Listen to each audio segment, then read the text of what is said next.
Well. Dolly, Tropical Storm Dolly actually formed right here. Pretty surprising because the National Hurricane Center was saying it won't form as it's going to be moving in colder waters. But what do you see here? This Tropical Storm Dolly, as you can see, it has officially formed. And they're saying it's formed already in North Atlantic and it's expected to become post-tropical on Wednesday. So if we do look at that, we can see that it's been a tropical storm for a while, but they just didn't put it there. Pretty small wind field, but again, if we do look at that forecast cone, it is expected to stay a tropical storm uh, until 8 a.m. Around 8 a.m. Wednesday, it'll decrease to a post-tropical cyclone. Other than that, not too much going on. Here's the path that the system took since it actually formed. So it stayed pretty same route, and it's gonna be moving kind of like this in the next couple of days. Or I think it's gonna be moving a little bit north. I don't remember. Let's check the track here, but it doesn't really matter. Yeah, it's just gonna stay moving pretty much in the same direction. Yeah. So that's pretty interesting that it did actually form.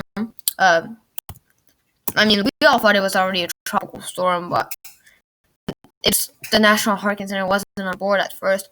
But here it is, 40 knots, so that's 55 miles per hour. If you look at the latest satellite image, here's that system. It fell apart a little bit in the later frames, but it was looking pretty good. I do want to touch on when you go to visible high resolution, you can see that it now has an exposed center of circulation once again. It's not exposed anymore, but basically, when the storm first formed as a tropical depression, it had a big exposed center. It pretty much looked like this, with some clouds wrapping around, kind of like that. And then it didn't have an exposed center of circulation. As you can see now, it does have that little exposed center of circulation here with that cloud band, and it does look like that's getting covered by convection now in those later frames.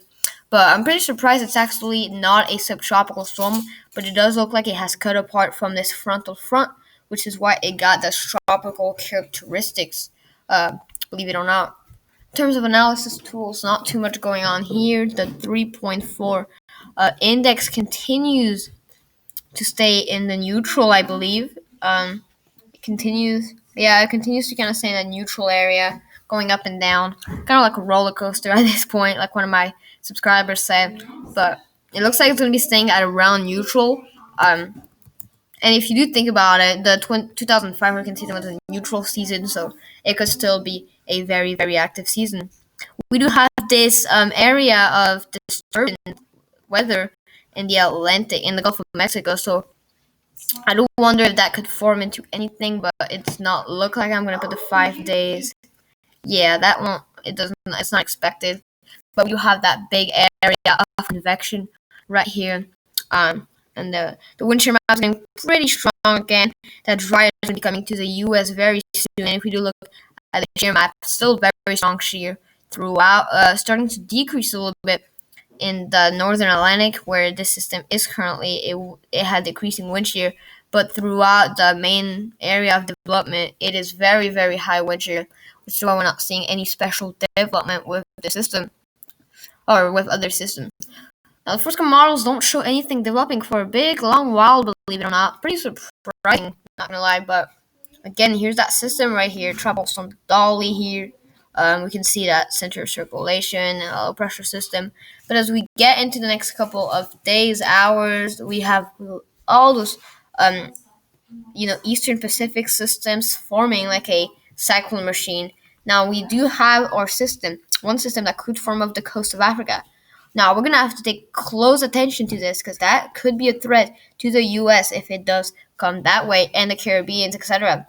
So we do have that potential system off the coast of Africa, which looks like it will go out to see if it does form out, and then it could potentially make some threat, but it does look like it would go out to see if it did end up forming. So other than that, that's all we really would get for a very, very long time. Again, this is what I was talking about. We were not expected to really get anything. We had a potential second.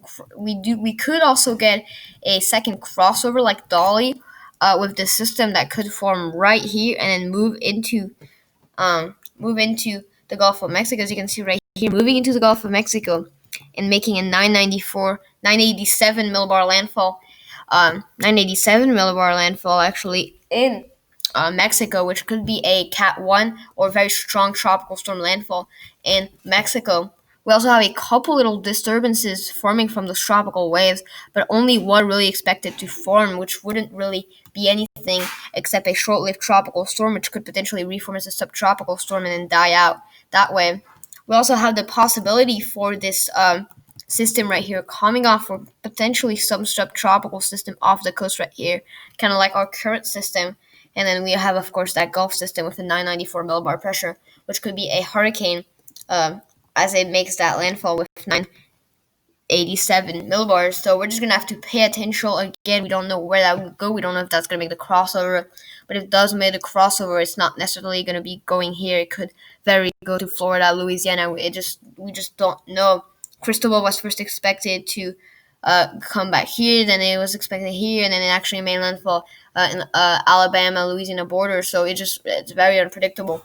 But it does look like we could potentially be getting some tropical storm off the coast of Africa as all those tropical waves move in. But it does look like we could be getting 2 to 3 Julys storm, probably around 1 or 2. So it could be a pretty quiet July as we get into a probably very active August, September, and October.